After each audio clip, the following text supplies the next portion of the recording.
여러분 안녕하세요. 오늘도 앞산에 올랐습니다. 오늘은요, 제가 오늘 아침에 우연히 새로 알게 된 유튜브 어떤 이웃분에 대한 얘기부터 시작을 해볼까 합니다. 우연히 제 그 유튜브 이웃분이셨어요. 그분이 제가 그분이 저한테 남겨주신 그 댓글을 확인하고 제가 들어가서 읽어봤는데 그 아래에 그분이 댓글을 달아놓으셨더라고요. 그런데 그런 경우들이 있어요. 가끔씩 이렇게 이웃분들 채널 들어가서 댓글 남기면서 그분의 이웃분들 중에서 이렇게 댓글을 써놓으신 분들 중에 채널명에 이렇게 이끌린다든지 이렇게 프로필 사진의 어떤 모습에 이끌린다든지 그런 경우에 느낌이 좋다든지 그러면은 저는 제가 먼저 찾아가서 인사드리고 이웃을 맺기도 하거든요. 이분은 어떤 분이셨냐면 제가 어떤 데에 끌렸냐면 교장 선생님이시래요. 그래서 교장 선생님도 유튜브를 하시는구나 라는 생각이 들었고 아마 제 나이 또래 비슷하신 것 같았어요. 그래서 관심이 있어서 제가 그분 채널에 들어가봤습니다. 참 잘 들어갔다는 생각을 했어요. 제가 그분 채널을 두세 개 본 것 같아요. 연이어서 올라올 준비하면서요. 그 교사가 되기 위해서 굉장히 제가 그분 영상을 보고 느낀 건요. 이분은 어떤 일이든지 되게 하는 그런 에너지와 열정과 성실함과 저력을 가진 분이구나 라는 생각이 들었어요. 그래서 플룻을 배우시는데 저도 기타를 굉장히 좋아해서 잘 치고 싶다는 생각을 늘 하는데 지금도 남편이랑 이제 월간 창경 봄호 남편이랑 이중주로 올릴 밤과 꿈이라는 곡을 연습을 하고 있는데 정말 연습하기가 쉽지가 않아요. 정말 하루가 몇 시간처럼 후딱후딱 가버려가지고 생활하면서 이렇게 악기를 들고 연습을 하는 게 정말 쉽지가 않아서 제가 오죽하면 유튜브라는 공간을 통해서 그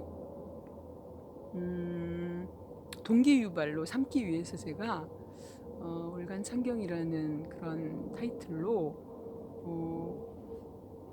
계절에 한 번씩 한 곡씩이라도 좀 남편이랑 이중주해서 올려야 되겠다는 생각을 해서 그런 뜻에서도 유튜브라는 공간을 활용을 하고 있는데 그분은 저랑 차원이 달랐어요. 그래서 제가 굉장히 많이 부끄러웠습니다. 그분 보면서 연습 일지를 매일 쓰시고요.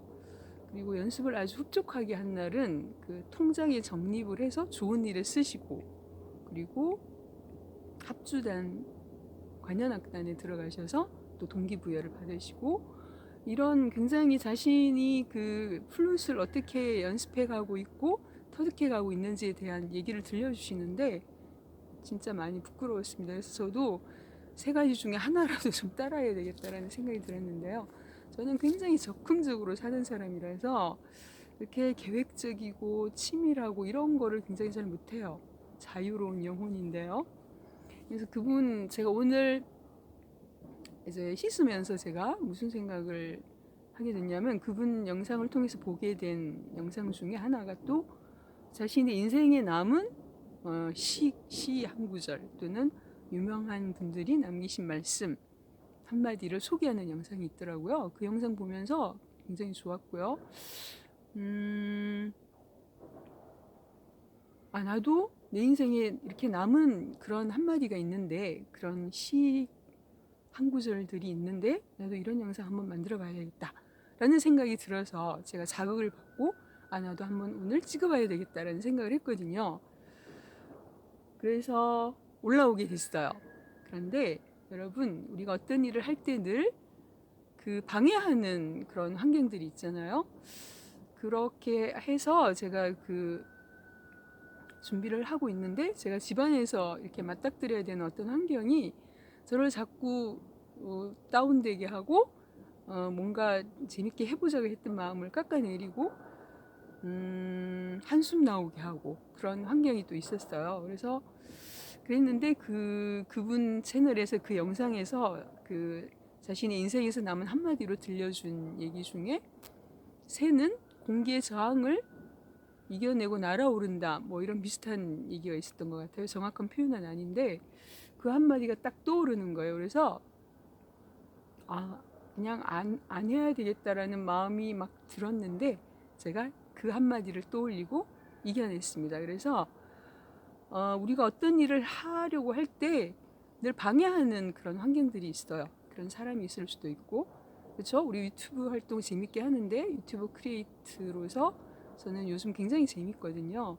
제 삶에서 굉장한 활력이 되고 그 얘기는 제가 나중에 한번 또 그 얘기 묶어서 한번 할 텐데 유튜브 활동을 통해서 제가 얻게 되는 것들이 어떤 게 있는지 한번 들려드릴게요. 근데 그렇게 할 때 응원해 주지 않고 그것들을 또 뭐 댓글에서 그 마음의 힘을 많이 기르란 그런 얘기도 하잖아요. 악플 같은 거 많이 달리고 이렇게 방해하는 요인들이 있는데 저도 아침에 그런 요인이 있었는데 그냥 그 저항을 이렇게 딱 눈 감고서 올라왔습니다. 올라오니까 정말 잘했다는 생각이 들고 여러분들도 꼭 그런 환경이 앞에 있을 때 새가 공기 저항을 뚫고 날아오른다는 그 얘기를 한번 생각해 보시면서 하고자 했던 일 해보시기 바랍니다. 제가 오늘 제 인생에 남은 한마디는 시인데요.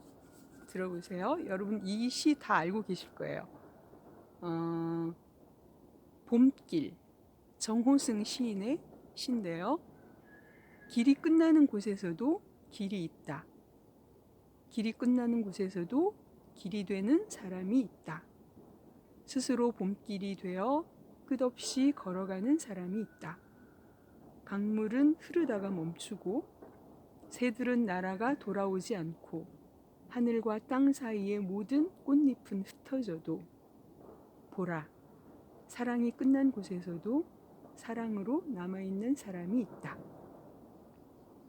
스스로 사랑이 되어 한없이 봄길을 걸어가는 사람이 있다. 이런 시예요. 여러분 많이 들어보셨죠? 저는 이 시에서 어떤 구절이 제 마음에, 제 인생에 남았냐면요. 길이 끝나는 곳에서도 길이 되는 사람이 있다. 작년 가을 정도 됐던 것 같아요. 제가 이 시를 제 그 카톡 프사에도 기록해서 올려놨는데 제가 어떤 상황에서 이 시를 만나게 됐냐면요. 아시는 분들은 아실 텐데 제가 2017년 12월에 우연히 했던 정기검진에서 건강검진에서 유방암 1기 판정을 받고 수술만 간단하게 했습니다. 물론 병원에서는 머리가 빠지지 않는 그 약한 항암 치료와 그 방사선 치료에 대한 계획을 저한테 얘기를 했어요. 그런데 저는 다 하지 않았습니다. 그리고 항호르몬제라는 약이 있어요. 여성 호르몬이 우리 몸 안에서 그 암세포의 활동을 촉진하는 그런 기능을 한다고 합니다. 그래서 그 기능을 못하도록 하는 약이 있어요. 항호르몬제라고. 그것도 5년 복용하라는 그런 스케줄을 저한테 줬는데 저는 다 하지 않았어요. 왜냐하면 그때 당시에 저희 둘째 아이가 결혼식을 한 달 반 정도 앞두고 있었고요. 저희 집안에서 처음 하는 결혼식이었어요.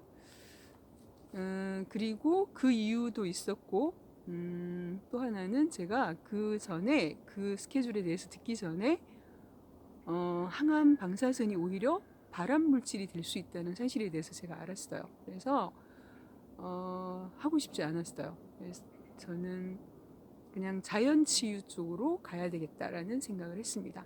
그래서 지금까지 3년째 자연치유와 대체요법이라고 해야 되나요? 그냥 그 치병에 도움이 될 만한 뭐 MSM이라든지 또 비타민 B17 같은 그런 건강기능식품들 두어 가지 먹고 있는 그 정도로만 제가 계속 그 건강을 지켜가고 있는 상태인데요. 어쨌든 이 씨를 만날 때 그때는 지금처럼 많이 정리되어 있지 않았어요. 여러 가지 상황들이, 제 마음의 상황들이 좀 혼란스럽기도 하고, 어느 날 갑자기 암 환자가 된 거잖아요. 제 정체성이 돼버린 거잖아요. 지금은 그냥 날마다 그냥 다 나았다, 감사합니다, 다 나았다, 감사합니다를 외치면서 다 나았다고 믿고 그냥 살고 있어요. 있고, 그래도 가끔씩은 사람이다 보니까 재발이나 전이에 대한 두려움이 있을 수도 있죠. 근데 그때 당시는 지금만큼 이렇게 단단하지 못한 상태여서, 마음 상태가, 그때 당시에 제가 어떤 상황이 떠오르냐면 암 환자라는 정체성을 제가 갖게 된 후에 어느 날 갑자기요, 혁명처럼, 삶의 혁명처럼 정말 제 주변에 있는, 제가 알고 있는 모든 사람들을 다 생각해 봤어요. 교회에 가서 성가대에 앉아서는 성가대에 있는 모든 사람들, 같이 예배드리는 같은 교회 모든 사람들, 그리고 고향 친구부터 대학 친구까지, 그리고 사회에서 만난 친구들, 모든 지인들을 다 제가 하나하나 다 돌아봤어요. 그랬는데 그때 상황에서는 아무도 제가 직접적으로 대면해서 알고 있는 사람들 중에는 암이라는 질병에 걸린 사람이 없는 거예요. 그때 당시에는. 근데 나중에 알게 됐어요. 있었어요. 그런데 알려지지 않고 있었는데, 제가 암 환자라는 사실에 대해서 이제 서로 알게 되면서 상대방도 이제 그 사실을 알게 되는, 얘기하게 되는 그런 것들을 통해서, 나만 그런 게 아니구나라는 위로라고 해야 되나요? 동질감 같은 것들을 이제 갖게 됐었는데, 그때 당시에는 저만 그런 것 같았어요. 저만. 이렇게 많은 사람 중에서 어떻게 나만 이럴 수가 있지? 내가 뭘 그렇게 잘못 살았길래? 뭐 이런 생각 다 들 수 있잖아요. 그래서 이렇게 굉장히 외로웠어요. 나만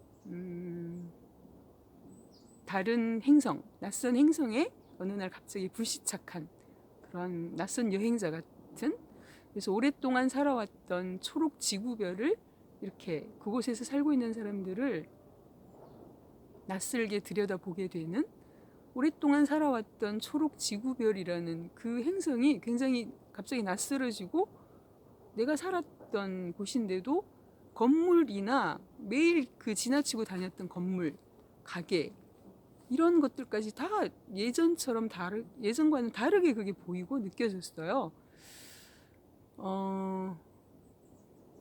그래서 나 혼자 낯선 행성에서 익숙하게 살았던 지구별을 낯설게 들여다보는, 거기 있는 사람들을 낯설게 들여다보는 그런 묘한 느낌? 뭐라고 표현해야 될지 모르겠어요. 굉장히 한참 동안 그런 느낌, 이상한 느낌 속에 제가 살았거든요. 그럴 때쯤에 이 씨를 제가 만난 것 같아요. 했는데 길이 끝나는 곳에서도 길이 되는 사람이 있다. 이 말이 너무 좋은 거예요. 언뜻 보면 제 삶의 길이 갑자기 막히고, 정말 최악으로 치다르면 끝날 수도 있는 상황도 될 수 있는 거잖아요. 연기셨던 분들도 하늘나라로 가신 분들을 제가 알거든요. 그래서 관리 잘 하지 않으면 어떤 상황이 닥칠지 모르는 그런 상황에서 제가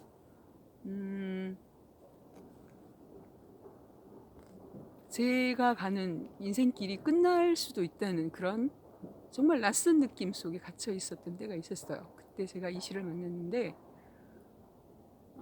그래서 저한테 더 특별히 남았습니다. 길이 끝나는 곳에도 길이 되는 사람이 있다. 그러면서 그때 제가 또 만났던 분이 누구냐면요, 루이스 헤이라는 분이에요.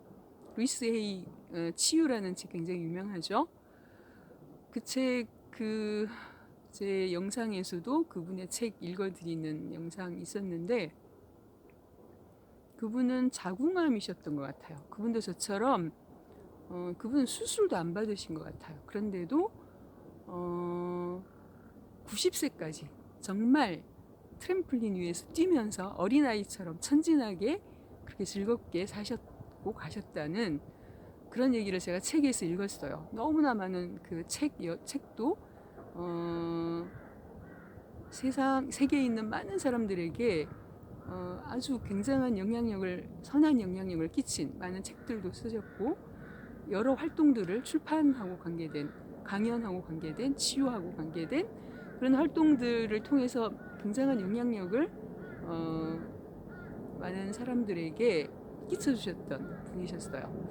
그래서 그분을 보면서 제가 또 이런 분이야말로 길이 끝나는 곳에서도 길이 된 사람이다 라는 생각을 제가 했습니다. 그래서 저도 이 한마디를 제 카톡 프사에서 올려놨습니다. 그리고 나도 이런 사람이 돼봐야 되겠다 라는 생각이 들었고, 저는 제 삶의 암이라는 혁명을 만난 이후에 제 삶에 소명이 하나 생겼는데, 지금 제가 자연 치유를 해가는 방법이 제가 믿고 있는 창조주 하나님의 창조 질서를 따라 사는, 그것이 근간이 된 뉴스타트라는 방법이거든요. 처음에 하나님이 피조물들을 창조하시고 먹거리로 주셨던 음식들, 그 생활 방식, 어두워지면 자고 밝아지면 일어나고, 그리고 그 성경에 항상 기뻐하라, 감사하라, 기뻐하라는 말이 굉장히 많이 나오거든요. 그렇게 살 때 우리 몸의 세포들이 건강해지는 그런 시스템에 대해서 제가 이상구 박사님을 통해서, 그분의 강의를 통해서 알게 됐어요. 그렇게 살 때 우리 몸이 건강해질 수 있는 그 건강이 된다는 걸 제가 알고서, 재발이나 전이에 대한 두려움에서 제가 어느 날 제 모든 삶이 감사와 기쁨으로 바뀌는 계기가 됐습니다. 그렇게 살 때 우리 몸속에 변질됐던 그 유전자, 우리 몸속의 세포, 수억 개의 그 세포들 속에 들어있는 유전자들이 변질되는 게 암이고 온갖 질병이거든요. 그런데 그렇게 변질됐던 그 유전자들이 복구되고 회복된다는 거예요. 그렇게 살 때. 그러면 저는 그렇게 될 수 있는 거잖아요. 그래서 그 사실을 제가 알게 되고 나서 제 두려움과 그 불안, 그런 것들이 외로움, 이런 것들이 다 기쁨과 감사로 바뀌는 그런 계기가 됐습니다. 하나님이 이렇게 우리 몸을 프로그래밍 해 놓으셨구나. 우리가 기뻐하면서 하나님의 창조 질서를 따라서 오염되지 않은 음식들을 먹고, 일찍 자고 일찍 일어나고, 기뻐하고 감사하면서 매일 운동하고, 제가 매일 앞산에 올라오는 이유가 그래서예요. 저는 운동을 안 하면 안 되거든요. 그리고 맑은 공기를 마셔야 되고, 햇빛을 쬐야 되고, 그런 것들이 다 그 맨 처음 창조 상태에서의 피조물들이 살았던 환경이잖아요. 그것들을 따라 살 때 내 그 변질됐던 세포들이 다시 복구되고 회복되고 완전한 치유에 이룰 수 있다는 그런 것들을 우리 몸 안에 다 프로그래밍을 해놓으셨다는 그 창조주 하나님에 대한 감사와 기쁨으로 저는 요즘 살아가고 있습니다. 그래서 저는 그냥 수술만 간단히 받고 아무것도 하지 않고 평생 동안 어느 날 길이 끝난 것처럼 보였을 수도 있는데 그 길을 이어서 길이 끝나는 곳에서 길이 되는 그런 삶을 사는 사람으로 제 삶의 족적을 남기고 싶다는 생각이 들었습니다. 제 꿈 중에 하나가요, 제 인생에 남은 이 시를 소개해드리면서 지금 드는 생각이, 제가 암 진단을 받았던 그해 9월 25일에 첫 책을 출간을 했었는데, 두 번째 책이 자꾸 미뤄지고 있는데, 그 얘기는 또 언제 다시 한번 하겠습니다. 앞으로 계속 저는 살아가면서 글을 쓰고 책을 쓰고 싶다는 생각을 물론 하고 있는데요. 우리가 책을 읽을 때, 시를 읽을 때 그 책 전체, 그 시 전체를 다 품기 위해서, 다 만나기 위해서 읽는 건 아니잖아요. 그렇죠? 이 시에서 제가 제 마음속에 남았던 시 한 구절이 길이 끝나는 곳에서도 길이 되는 사람이 있다. 이 한마디였던 것처럼 제가 써내는 글을 통해서도 제가 써내는 글, 책 중에서 한마디를 누군가는 자신의 카톡 프사에 올려서 자신의 삶에 선한 영향력을 끼쳤던 한마디로 기록해주는 그런 한마디를 나도 썼으면 참 좋겠다. 쓸 수 있었으면 참 좋겠다. 라는 꿈을 지금 또 새롭게 해봅니다. 저는 인생의 구호들이 몇 개 있는데요. 책을 쓰기 전부터 있었던 구호는 못 먹어도 고예요. 못 먹어도 고. 제가 그 책 들어가는 글에서 제 책에 서문에도 썼지만 유튜브 활동을 하고 있는 이유 중에서도 제 안에 있는 정신이 근간이 되어서 계속 하고 있는 것 같아요. 재밌기도 하고 제 나름의 그 굉장한 가치를 느껴서도 하고 있지만 우선은 제 마음이 즐겁게 그쪽으로 기울고 있기 때문에 계속 그냥 못 먹어도 고, 뭐 어떤 결과든지 한번 가보자 라는 생각 때문에 계속 하고 있는 것 같아요. 그리고 또 한마디는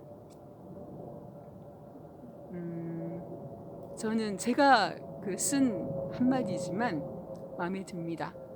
누군가 한 분이라도 제가 쓴 이 한마디를 자신이 인생에서 만난 한마디로 기억해 주시면 얼마나 좋을까라는 생각이 드는데요. 그게 뭐냐면요. 제 첫 책에서 썼던 내용인데요. 내 꿈의 생애와 온도는 내가 정한다 라는 거예요. 제 책의 제목이 내 안에 꿈 있지거든요. 내 안에 꿈 있지, 내 안에 너 있지, 그 버전이죠. 그래서 저는 꿈쟁이로 평생 살아갈 운명이에요. 저는 그 책을 쓰게 된 계기도 오랫동안 제 안에 나도 책을 한 권 써봤으면 좋겠다라는 꿈을 품고 계속 그 꿈을 제 안에서 쫓아내지 않고 평생 품고 살았기 때문에 책 한 권을 써낼 수 있었거든요. 그래서 꿈에 대한 제 생각은 좀 유별나서 예전부터 꿈이라는 얘기를 참 많이 하고 살았던 그런 평범한 아줌마였거든요. 그래서 저는 앞으로도 계속 꿈꾸면서 그 꿈을 쫓아서 살 거거든요. 그래서 뭐 60, 70이 넘었다고 꿈꾸지 말라는 뭐 없잖아요. 제 첫 책 표지에 이렇게 써 있습니다.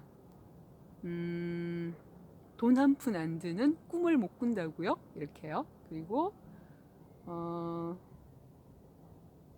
꿈만 먹고 꿈길만 걷느라 아플 새도 늙을 새도 없는 어리버리 꿈쟁이 아줌마의 꿈길 독독이라는 말을 제가 한마디 또 써서 표지에다 넣었었는데 그 한마디를 찾아내기 위해서 날밤을 새웠던 순간들이 생각이 납니다. 그렇게 제가 또 찾아냈던 한마디가 내 꿈의 생애와 온도는 내가 정한다. 그건데요. 여러분 70, 80, 90 되어도 꿈꿀 수 있습니다. 내 꿈의 생애와 온도는 내가 정하는 거잖아요. 내가 꿈꾸는데 누가 뭐라고 하겠어요. 그렇죠? 여러분 모두 자신만의 꿈을 찾아내시고 쫓아가시고 그 꿈의 생애와 온도는 스스로 정해서 유통기한 없이 살아가는 동안 계속 꿈을 찾아서 즐겁게 행복하게 살아가는 그런 생애를 함께 살아갔으면 좋겠습니다. 오늘은 정호승 시인의 한마디, 제 인생에 남은 한마디, 길이 끝나는 곳에서도 길이 되는 사람이 있다. 그 한마디 얽힌 얘기들을 앞산에서 들려드렸습니다. 오늘도 함께해 주셔서 감사합니다.